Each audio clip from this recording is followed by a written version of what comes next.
আসসালামু আলাইকুম। আমি এখানে হালুয়া বানানোর জন্য পাকা পেঁপে নিয়ে নিয়েছি।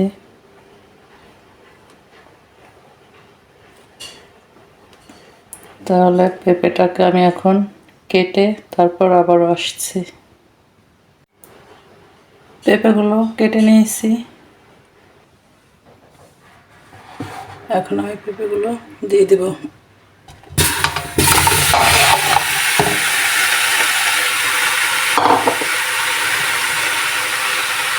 যেহেতু পাকা পেঁপে সেই জন্য এখানে চিনি আমি একটু কম দিয়ে নিব, প্রয়োজন হলে পরে ব্যবহার করব।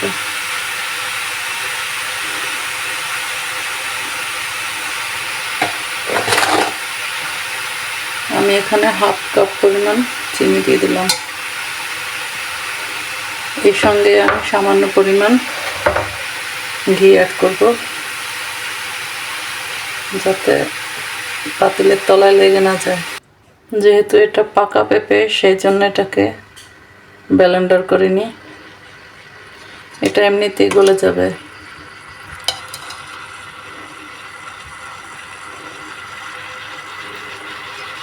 আমি এটাকে মাঝে মাঝে একটু নেড়ে চেড়ে দেব, যাতে পাতিলের তলায় লেগে না যায়।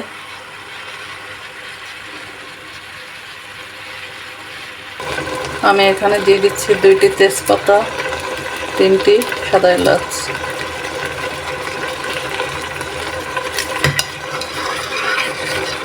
অনেকটাই গলে গেছে।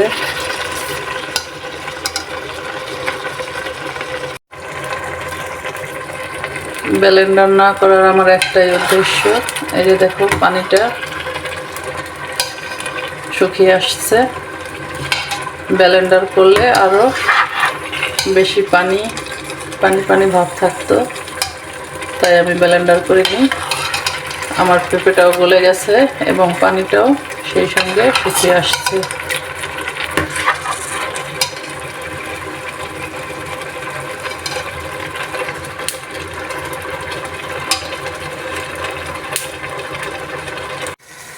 পানিটা একদম শুকিয়ে গেছে। এই পর্যায়ে আমি এলাচগুলো উঠিয়ে ফেলবো, এলাচ তেজপাতা।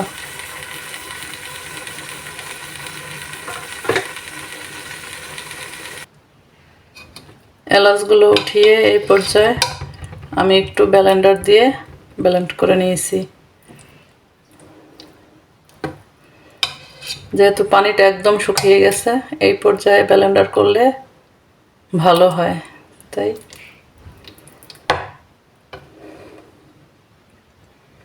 প্রথমে আমি ব্লেন্ডার করে নিই, কারণ প্রথমে ব্লেন্ডার করলে অনেক পানি বের হয়ে আসতো।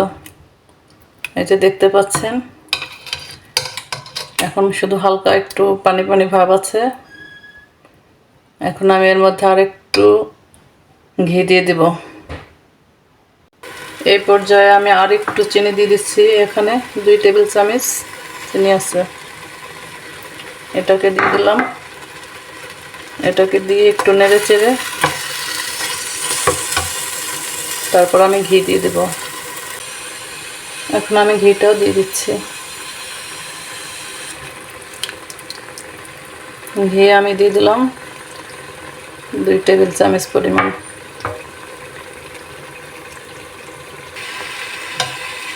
এই পর্যায়ে আমি চুলার আঁচটা একদম লো করে দিব।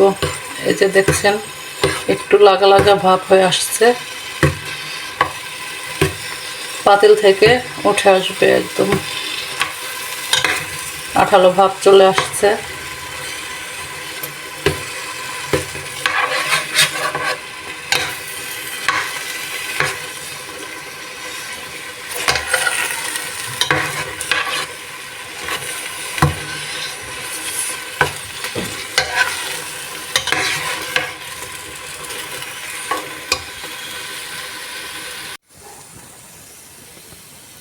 একদম শুকিয়ে গেছে, এরকম শুকিয়ে নিতে হবে।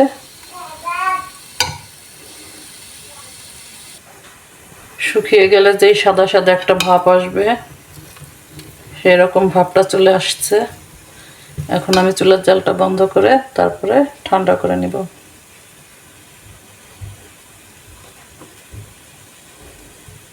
এটাকে আমি ঠান্ডা করে নিয়েছি।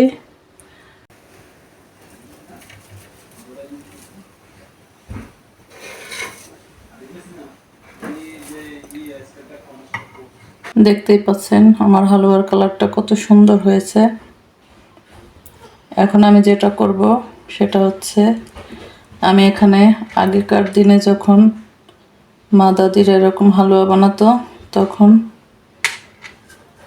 এরকম কিশমিশ আর বাদাম দিয়ে সাজাতো, আমি সেই রকম সাজিয়ে নেব।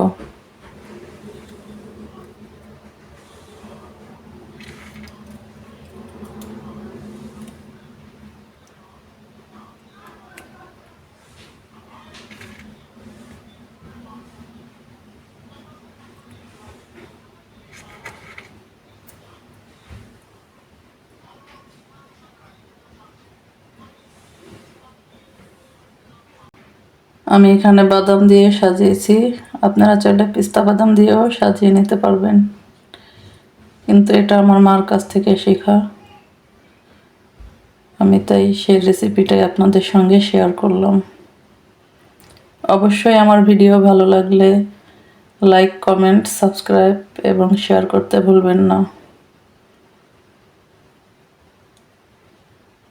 তাহলে আজকের মতো ভিডিওটা এখানেই শেষ করছি। সবাই ভালো থাকবেন, সবাই সুস্বাস্থ্য কামনা করছি।